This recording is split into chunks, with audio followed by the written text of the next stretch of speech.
post-game edition of Hawks Live going down here on the Hawk Walk. Brian Oliver, Trevor Scales still holding you down, and that's an emphatic way to start off the season, right? And it's particularly in the efforts made on the defensive end of the floor. It's what earned you this victory, and it's gonna have to be something that carries you throughout the full 82 slated game. Well, T-Skills, we talked about it in the pregame, is the fact that with the Hawks, you want to set your identity. I thought they did a really good job during the course of the game of being able to establish that identity.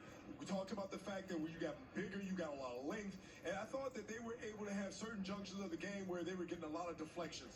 They were able to buckle down, get the stops when they needed. Cam Thomas was bananas, but they were able, for the most part, get the stops that they needed. I love the fact that they were able to play team ball. I thought Trey was amazing. And then when you had some debuts of some new guys, this was a very important win because, again, you start the season out in the right way.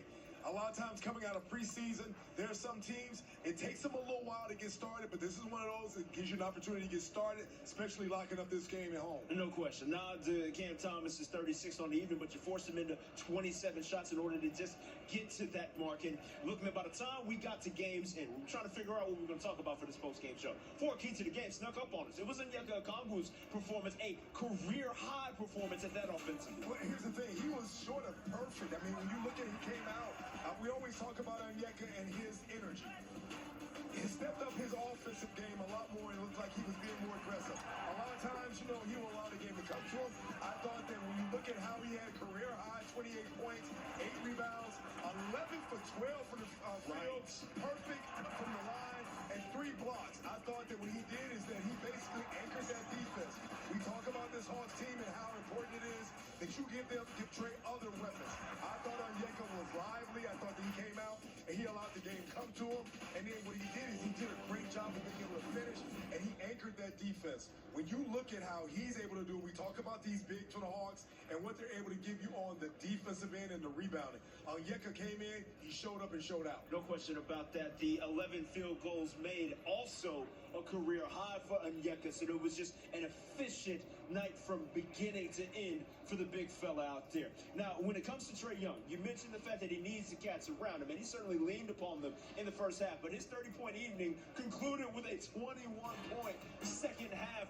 Ice serve was in full effect. Well, here's the thing. I thought that he started out by getting everyone involved. Now, I like the fact that he got the guys set up, and you knew it was a matter of time that he was going to go and look for his offense. Again, we talk about Trae and the fact that Grant's talking about him taking his leadership to the next level. More committed to playing defense. I thought that he picked his spots. You see his night, 30 points, 12 dimes, 5 rebounds. I love the fact that, you know what, he was efficient, 7 for 16, didn't force the issue.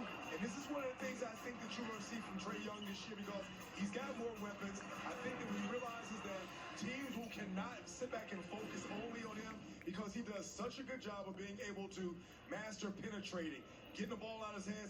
One of the things also, he does not have to be the primary ball handler. It's one of the things that you've seen early in the first half because a lot of times you'll have Jalen Johnson come off the rebound. You got Dyson Daniels. And I think with him off the ball gives him a lot more freedom. And you saw that especially in the second half. It's different options, right? No teams are no longer going to be able to just box and one you to death as far as Trae coming up the floor and having limited options and outlets surrounding him offensively. But this is just the beginning of the 2024-2025 campaign for your Atlanta Hawks. The Xfinity upcoming schedule shows you, look, these first 5 feel like a nice little litmus test out the gate. You got Charlotte coming into town Friday before you take on OKC, and then a back-to-back against Washington, both at Washington and here at home. Sacramento comes to town on November 1st as well. We'll have your game coverage here on FanDuel Sports Network.